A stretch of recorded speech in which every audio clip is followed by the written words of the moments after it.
आइए बच्चों, आज के क्लास में हम लोग एक्सरसाइज 10.2 चैप्टर नंबर 10 और चैप्टर का नाम है बच्चों वेक्टर अलजेब्रा के क्वेश्चन नंबर 8 से, क्योंकि पिछले क्वेश्चन नंबर 1 से और 7 तक हम लोगों ने पिछले वीडियो में कंप्लीट किए हुए थे, जिसका आपको लिंक डिस्क्रिप्शन बॉक्स में मिल जाएगा, वहां से आप ओपन करके देख सकते हो। बच्चों, समझाने का तरीका हमारा समझिए, आपको निश्चित रूप से समझ में आएगा। बिल्कुल सिंपल साधारण सी भाषा में हम समझाने का प्रयास करते हैं। तो आइए बच्चों, क्वेश्चन नंबर 8 को और देखिए। सबसे पहले तो आपको ये समझना होगा कि इसमें सदिश और अदिश राशियाँ और जो थोड़ा बहुत वेक्टर के बारे में इसमें चैप्टर में शुरुआत में है, उसे आप हमारे ही वीडियो से देख लें। मतलब हमारा वीडियो जो इंट्रोडक्शन का है उसे आप खोल के देखें, तो निश्चित रूप से आपके सिंपल वे में ये सब बातें समझ में आ जाएंगी। तो देखिए बच्चों, चैप्टर नंबर 10 है हमारा, चैप्टर नंबर 10, और बच्चों वेक्टर अलजेब्रा है। ठीक है बच्चों, वेक्टर अलजेब्रा चैप्टर का नाम है, और हिंदी में बच्चों इसको कहते हैं सदिश बीजगणित। और बच्चों, सदिश बीजगणित को समझना बहुत ज़रूरी है, क्योंकि इस चैप्टर पर आपका 3D जो अगला चैप्टर है त्रिविमीय ज्यामिति वो डिपेंड है, इसलिए ज़रूरी है समझना, क्योंकि दोनों चैप्टर का संयुक्त रूप से आपस में ये एक दूसरे के दोस्त हैं, ऐसा मान के चलिए। कक्षा बच्चों अपनी क्लास 12 है, ठीक है, और मैथ को हम लोग बच्चों करने का प्रयास कर रहे हैं। तो एक्सरसाइज बच्चों हम लोगों की एक्सरसाइज 10.2 है, और क्वेश्चन नंबर बच्चों हम लोग क्वेश्चन नंबर 8 से सवालों को करेंगे, क्योंकि इससे पिछले सभी सवाल हम लोग पिछले वीडियो में कर चुके हैं, यानी पिछली क्लास में कर चुके हैं। आप नहीं देखे हैं तो निश्चित रूप से आप हमारे ही चैनल पर जाइए और डिस्क्रिप्शन बॉक्स में लिंक ओपन करिए, वहाँ से आपको ये वीडियो पूरा मिल जाएगा। तो देखिए बच्चों, पहले तो ये समझना होगा कि क्वेश्चन नंबर 8 क्या है।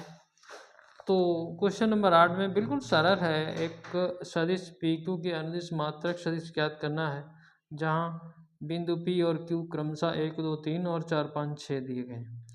बिल्कुल आप सवाल को किताब से देख लीजिए। आपको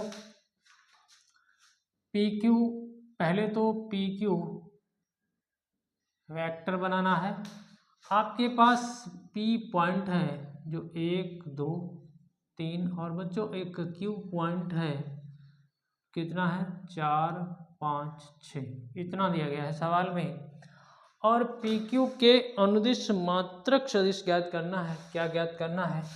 पी क्यू के अनुदिश बच्चों मात्रक सदिश ज्ञात करना है। अनुदिश मात्रक सदिश आपको फाइंड करना है, मात्रक सदिश आपको ज्ञात करना है। ठीक है बच्चों, तो जब भी हम किसी वेक्टर का मात्रक सदिश निकालते हैं, मात्रक यूनिट वेक्टर निकालते हैं, तो बस सिंपल सी बात होती है, अगर हमारे पास कोई ए वेक्टर है तो इसका हमें मात्रक सदिश चाहिए, तो हम उसको ए कैप जैसे डिनोट करते हैं, ए कैप से मात्रक सदिश को। बच्चों कुछ नहीं, इसी वेक्टर को उठाइए और इसके बटे में इसका परिमाण लिख दीजिए, आपका मात्रक सदिश आ जाएगा। सिंपल सी बात है, ठीक है। ये होता है फार्मूला, या कुछ भी समझिए, ये फार्मूला ही होता है। मात्रक सदिश निकालना है तो जो वेक्टर आपको दिया गया है उसके बटे में आपको उसका परिमाण लिखना है, सीधी सी बात है, ज़्यादा कुछ टेंशन लेनी नहीं है आपको। पहले तो यहाँ पर हमें पी क्यू वैक्टर बनाना होगा बच्चों, तो बहुत सिंपल बात है। पी क्यू वैक्टर बनाने के लिए आप क्या करेंगे, देखिए बच्चों, पी क्यू वैक्टर आप बनाएंगे, कैसे बनाएंगे? देखिए बच्चों, x2 माइनस x1, फार्मूले की बात करें तो ऐसे हम लोग बना सकते हैं, y2 माइनस y1 इंटू क्या होगा, j कैप होगा, फिर बच्चों z2 minus z1 into k cap होगा। इस तरीके से हम लोग यहाँ पर अपना पहले वेक्टर बनाएंगे बच्चों। इसको आप x1, इसको y1, इसको z1, इसको x2, इसको y2, इसको z2 कर सकते हो। भाई उसी क्रम में आपको पॉइंट मानना था। तो सीधी सी बात है कि 4 में से 1 घटाएंगे तो 3i बचेगा। यहाँ आइए बच्चों, 5 में से 2 घटाएंगे तो फिर भी 3 बचेगा क्या? हाँ यार 3 ही बचेगा, 5 में से 2 घटाएंगे 3j, फिर 6 में से 3, फिर भैया 3 बचा यार, इसमें तो सब 3 ही 3 आ रहा है। तो जो आ रहा है उसको आप करिए। देखिए हमने कुछ गलत तो नहीं लिखा, ये देख लेते हैं। 4 5 6, ठीक है बच्चों, ये हमारा PQ वेक्टर आया है। बच्चों हमें ये काम करना है, यानी कि हमें करना कुछ नहीं है, हमें तो इसका मात्रक यूनिट वेक्टर निकालना है। तो बस आपको क्या करना, आपको भैया ये और इसका परिमाण ही तो चाहिए। क्या चाहिए? इसका परिमाण ही तो चाहिए। तो क्या दिक्कत है, इस वेक्टर को उठाइए, यहाँ रख दीजिए, 3i 3j 3k, और इसका परिमाण निकालना आपको आता है ना। तो भैया 3 का स्क्वायर, फिर 3 का स्क्वायर, फिर 3 का स्क्वायर का रूट। आप निकालने को अलग से परिमाण निकाल के यहाँ देख सकते हो। तो 3 दिया 9, कितना हो जाएगा? यहाँ तो कोई चेंजिंग नहीं, यहाँ तो यही रहेगा। ठीक है बच्चों, 3 दिया 9, फिर 9, फिर 9, यानी कि 9 दिया 27, कितना? 27, यानी कि 9 गुणे 3 लिख सकते हो ना, 9 गुणे 3, और 9 का वर्गमूल लेंगे तो 3 आ जाएगा। तो देखिए बच्चों,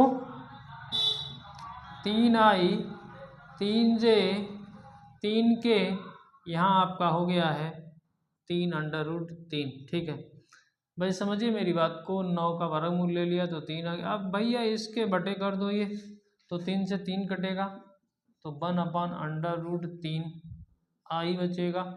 यहाँ पर 1/√3 j बचेगा, यहाँ पर 1/√3 k बचेगा। ये आपका यूनिट वेक्टर है। चाहो तो इसको चेक कर सकते हो आप, इसका मापांक मतलब आपका परिमाण अगर निकालोगे तो बन आएगा, सीधी सी बात है। और उत्तर को चेक कर लेना, बाई चांस कहीं कुछ मिस्टेक हो जाए तो आपका यही उत्तर है, मिस्टेक को आप चेक कर लेना। तो अगला सवाल बच्चों हम लोग करते हैं, बिल्कुल सिंपल वे में आपको समझाने का प्रयास हम करते हैं। आप समझेंगे तो समझ में निश्चित आएगा। तो देखते हैं बच्चों 9वां सवाल। तो ये तो आपने देख ही लिया होगा, इसे मिटाइए बच्चों।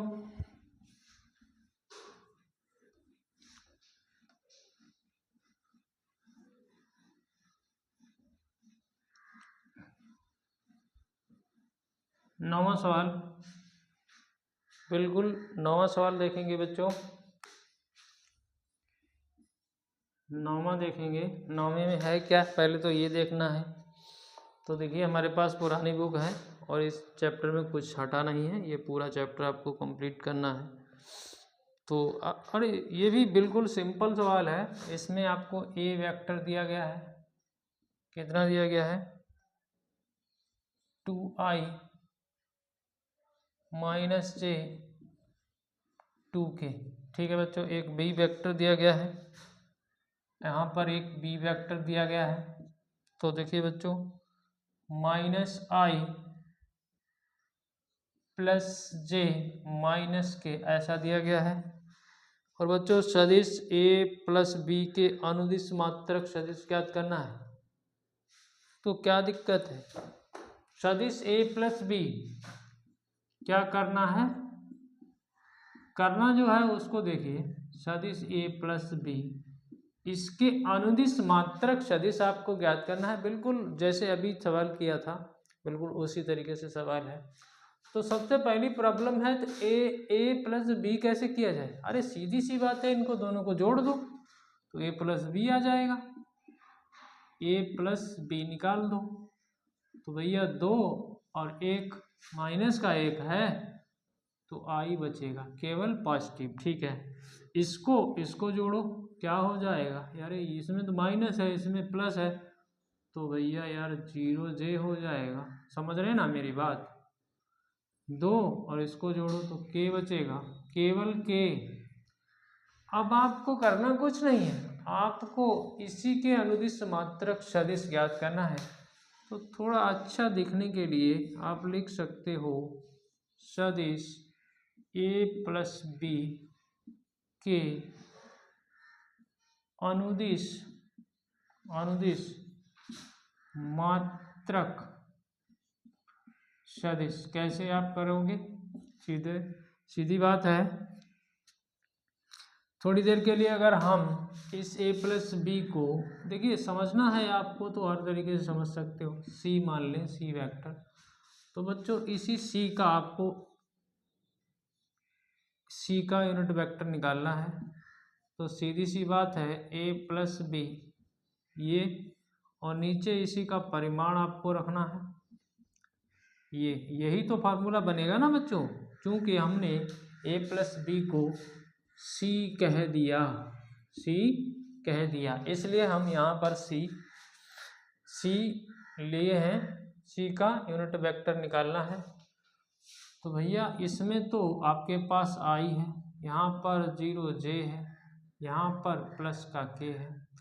इसी का आपको मापांक ज्ञात करके रखना है, यानी कि परिमाण ज्ञात करके रखना है। तो 1 का स्क्वायर, 0 का स्क्वायर, फिर 1 का स्क्वायर, कितना आ जाएगा? देखो कितना आ जाएगा, i plus 0j plus 1k।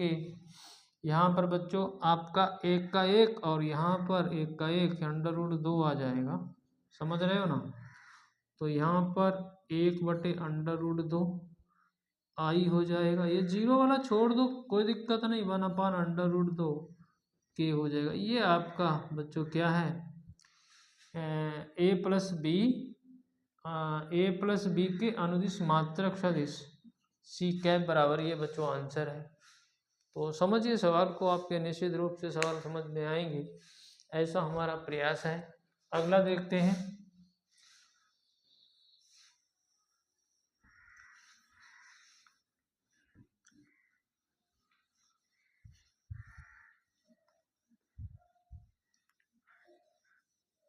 यानी कि क्वेश्चन नंबर 10 को देखेंगे बच्चों। क्वेश्चन नंबर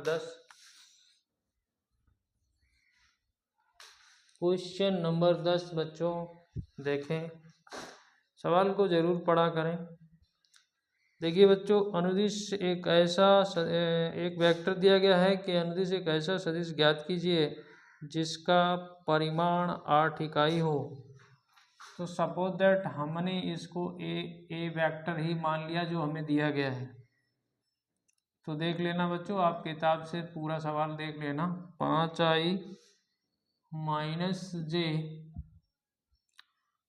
प्लस का 2k के अनुदिश मात्रक सदिश आपको ज्ञात करना है। के अनुदिश मात्रक सदिश आपको ज्ञात करना है जिसका परिमाण 8 इकाई है।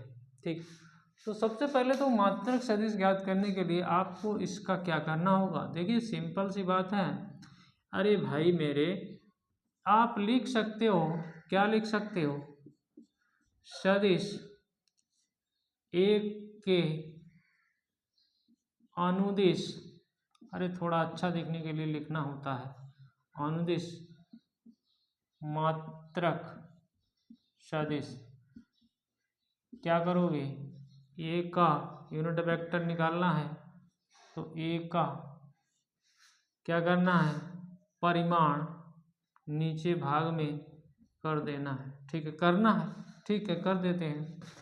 तो देखिए ये कितना है, 5i - j प्लस 2k बटे में आप क्या करोगे, इसका 5 का वर्ग -1 का वर्ग प्लस 2 का वर्ग का रूट करोगे भाई, यही तो करोगे।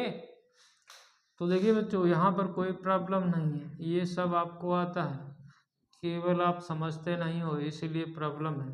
5 × 25 ये हो गया, और 1 ये हो गया, 26 हो गया, और 4 ये हो गया, 26 और 4 30 हो गया क्या। हाँ, 5 × 25 और 1 ये 26 और 2 दूनी 4 30 हो गया रूट में। देखिए बच्चों, रूट में 30 हो गया। ठीक है, अब 30 का तो वर्गमूल भी नहीं होता है, तो कोई दिक्कत नहीं भाई मेरे, आप इसको लिखा रहने दीजिए 30, ठीक है। यहाँ आई, यहाँ 1/√30, यहाँ j, और यहाँ 2/√30 यहाँ के। अभी आपका केवल और केवल a का यूनिट वेक्टर निकला है, ठीक है, a कैप निकला है। आपको इसके परिमाण, ऐसा परिमाण होना चाहिए जिसका 8 इकाई परिमाण हो। तो बच्चों इसका अगर हम लोग परिमाण निकालेंगे तो हमें 1 मिलेगा, ये आपको पता है। कितना मिलेगा? 1। तो हमें ऐसा चाहिए जिसका 8 इकाई परिमाण हो। तो इसी में हम क्या 8 का गुणा कर दें तो हमें जो भी यहाँ पर हमारा आएगा, तो देखिए बच्चों ये आपका √30 आई, यहाँ पर ऐसे लिखा रहने दीजिए √30j 2/√30 के। ये इसका यदि आप परिमाण निकालेंगे यानी कि मैग्नीट्यूड निकालेंगे तो 8 इकाई आएगा। तो आपको कुछ नहीं करना था, 8 का मल्टीप्लाई करना था। तो उत्तर जरूर चेक कर लेना।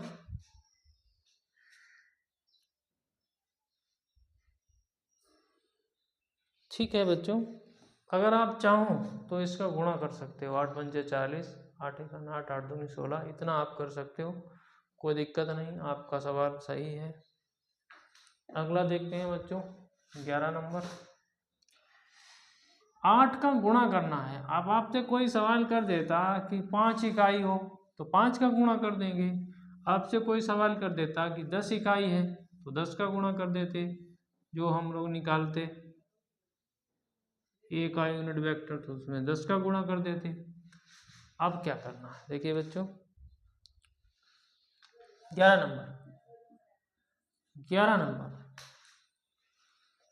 नंबर में आपके पास दो सदिश हैं, उनको संरेख दिखाना है। तो देखिए सपोज दैट हमने इसको a वेक्टर मान लिया, 2i - 3j प्लस का 4k, ठीक है बच्चों। और बच्चों हमने दूसरे वाले वेक्टर को b मान लिया, ये सब कितना है 4i प्लस 6j माइनस का 8k। इनको बच्चों हमें संरेख दिखाना है, दर्शाना है। तो देखिए बच्चों होता क्या है, कुछ नहीं होता है। संरेख दिखाने के लिए देखिए होता है, अगर हम इस b वेक्टर को लिखें -4i प्लस 6j माइनस का 8k, ठीक है। हम b बराबर लेमडा a बनाने की कोशिश कर रहे हैं। लेमडा एक अचर राशि होगी, जो भी हो सकता है। तो देखिए बच्चों अगर हम -2 को कॉमन कर लें यहाँ पर, तो यहाँ पर ये 2i हो जाएगा, ये 3j हो जाएगा, ये 4k हो जाएगा। तो ये देखिए बच्चों अगर हम देखें तो b बराबर -2 और ये क्या है a है, a वेक्टर ही तो है, यही तो है ये। तो यहाँ पर लेमडा बराबर -2 आ गया है। तो देखिए बच्चों यहाँ b और a आपस में संरेख हैं। अगर ऐसे नहीं समझ में आता है तो दूसरी कंडीशन भी एक होती है संरेख होने की। देखिए इसके बटे इसके गुणांक को करिए 2/-4, ठीक है। और इसके बटे इसके गुणांक को करिए -3/6, और इसके बटे इसके गुणांक को करिए तो 4/-8। अब इनकी कैलकुलेशन करिए तो ये आपका -1/2, इसकी कैलकुलेशन करें ये भी आपका माइनस का है, इसकी कैलकुलेशन करें ये भी है। ये आपस में अगर इक्वल हो जाएंगे तो हम जिन वेक्टरों को यूज किए हैं यहाँ पर वो आपस में संरेख हो जाएंगे, ठीक। तो b और a की दिशा भी समान है, कोई दिक्कत नहीं है। तो ऐसे आपको संरेख कंडीशन को अप्लाई करके दिखा देना है। अगला सवाल बच्चों देखते हैं, बहुत ही सिंपल है और सिंपल के साथ साथ इम्पॉर्टेंट भी है। ठीक है बच्चों, 12 नंबर।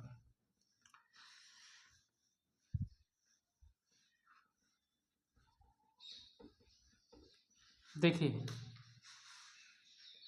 क्वेश्चन नंबर 12 नंबर बच्चों, अच्छा सवाल है और कई बार पूछा गया है। i + 2j + 3k, i + 2j + 3k, ये आपके पास सदिश है। कि दिक् कोसाइन ज्ञात कीजिए, कि दिक् कोसाइन ज्ञात कीजिए, ये क्वेश्चन है, ज्ञात करो। ठीक है, देखिए है कुछ नहीं, बस आपके समझने का फेर है। आप अगर कायदे से समझेंगे तो फिर आपको बार बार नहीं समझना होगा। तो देखते हैं बच्चों होता क्या है। अब दिक् कोसाइन हम लोगों ने पहले इंट्रो वाले वीडियो में समझने का प्रयास किया था। होता क्या है बच्चों, देखिए होता क्या है, किसी भी r वेक्टर से इसकी तुलना कर दो। r वेक्टर होता है xi, yj और zk। ठीक, तो अगर सपोज दैट इसको हम a मान लेते तो भी कोई दिक्कत नहीं। तो x बराबर आपके पास 1 आ गया, y बराबर 2 आ गया और z बराबर 3 आ गया। ठीक है, अब बच्चों आप cos अल्फा निकालें या l निकालें, एक ही बात होती है। होता क्या है, x/r, x/r, या फिर ऐसा कह सकते हैं। और r क्या होता है, r जो होता है r का परिमाण होता है और इसमें x² + y² + z² होता है। देखिए समझेंगे तो समझ में आएगा, ये r होता है। तो बच्चों आपके पास x की जगह कितना है 1, और बच्चों इस और r नीचे रखना है, r को नीचे रखना है, तो r का मान ये है। तो x² यानी कि 1 का स्क्वायर, 2 का स्क्वायर, 3 का स्क्वायर का रूट कर देना है।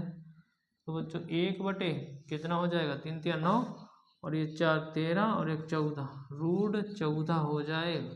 ठीक है, अब आप cos बीटा निकालें, यानी इसको हम m कहते हैं। इसमें y/r होगा, बिल्कुल y कितना है 2, और नीचे तो रूट 14 ही आना है क्योंकि वही है। अब आप cos गामा निकालें तो इसको हम लोग n कहते हैं, इसको z/r से रिप्रेजेंट कर सकते हैं। तो इसमें 3 है और बटे में रूट 14 है। आप कायदे से करेंगे, लिखेंगे तो आपकी बात समझ में आएगी। तो क्वेश्चन नंबर 12 तो हो गया है, और क्वेश्चन नंबर 13 की अगर हम लोग बात करें बच्चों तो देखिए क्वेश्चन नंबर 13 की भी बात कर रहे हैं, तो यहीं पर हम लोग इसको अभी समाप्त कर लेते हैं, क्योंकि एक जैसा ही सवाल है बच्चों, इसलिए हम सोच रहे हैं कि क्वेश्चन नंबर 13 भी हट जाए, यहाँ से समाप्त हो जाए। तो देखिए बच्चों क्वेश्चन नंबर 13 में आपके पास पॉइंट है, आपके पास a बराबर 1 2 1 2 -3 और b बराबर बच्चों है, अभी देख रहे हैं b बराबर -1 कितना है -2 और 1, ये पॉइंट है। और a से b की तरफ दिष्ट सदिश की दिक् कोसाइन ज्ञात करना है। a से b की तरफ दिष्ट सदिश, ऐसे आपको पहले सदिश ज्ञात करना है।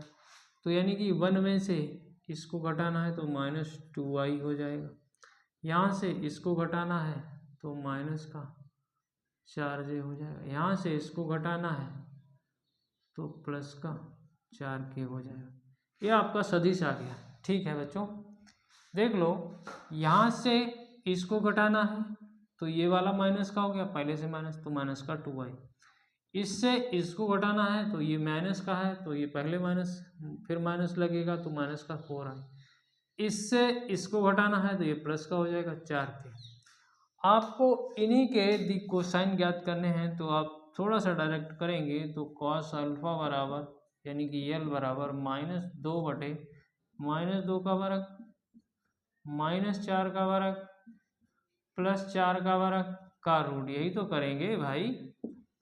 तो देखिए -2 कितना हो जाएगा, ये 4 हो जाएगा, ये 16 हो जाएगा, ये 16 हो जाएगा, कितना -2/16 दूनी 32 4 36 36 छछंग 36, ठीक है। 36 का वर्गमूल लेंगे तो भैया यार 2/6 हो जाएगा, तो माइनस का 1/3 आ गया, देख लो, ठीक है। अब आप कॉस बीटा खुद से निकालेंगे, कॉस गामा भी खुद से निकालेंगे। थोड़ा सा हम उत्तर चेक कर रहे हैं।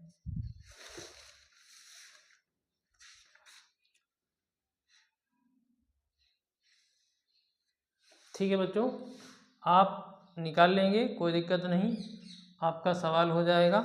यदि आपके सवाल समझ में आए हों तो बच्चों चैनल सब्सक्राइब जरूर करें, बेल आइकन प्रेस करें, ऑल पर सेट करें ताकि वीडियो का नोटिफिकेशन मिले। वीडियो को लाइक करें और बच्चों वीडियो को पूरा देखें तभी समझ में आएगा, और अपने दोस्तों में शेयर करें। धन्यवाद। जय हिंद, जय भारत।